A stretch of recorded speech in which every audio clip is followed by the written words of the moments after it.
Hello everyone. The topic is regarding Pothireddypadu 1 TMC per day diversion scheme. You know what? Nowadays, this issue has suddenly raised by media and the political parties. Somebody dug out a GO number 203 by AP state government, which is a no-brainer. You know, we need to understand why this issue has suddenly come up amid the COVID pandemic raising a lot of issues around, and people are threatened for their lives, and the farmers' issues are pending in Telangana, and a lot of issues around. There is a mismanagement of funds. The questions are being raised by BJP Karyakartas across the state in paddy procurement centers. The corruption is being questioned. The corruption of COVID fund is being questioned. The corruption in allotting funds, a lot of funds to private medical colleges and private corporate hospitals is under question, under radar.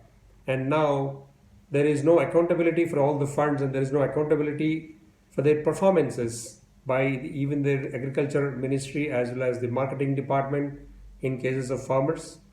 The labor ministry is utterly flopped. They're not able to take care of the laborers who are supposed to migrate from other states, and we are supposed to send out some laborers who are supposed to go to their native states because of the COVID pandemic.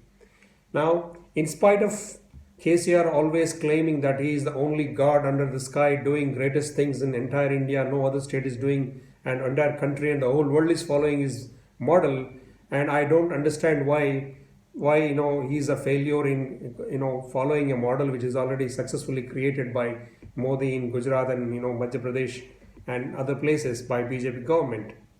Now the question here is, why suddenly this Pothireddypadu project issue has come up in the middle of the issues which are being raised by BJP leaders across the state. Now the observation, if we start go back into the history, every time when there is a crisis, KCR will find the media and opposition parties as the crisis managers for them.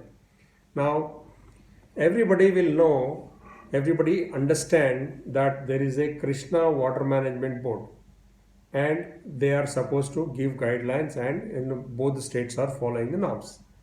Suddenly, without the knowledge of the Krishna Management Board as well as the Telangana state government, if the Andhra Pradesh government has taken out a GO and they want to just divert simply like that, the water, there is an accountability for the water. They have to answer, and the board will interfere, the politicians will interfere. Of course, it's a big issue now. Every party is talking about, and all the intellectuals and all the media is focusing on only this issue, whereas the entire world is focusing on COVID pandemic. Our state focus mainly in the rural areas was on, of course, along with COVID pandemic a little bit, but majorly on the paddy procurement system, which is corrupted, which is a failure.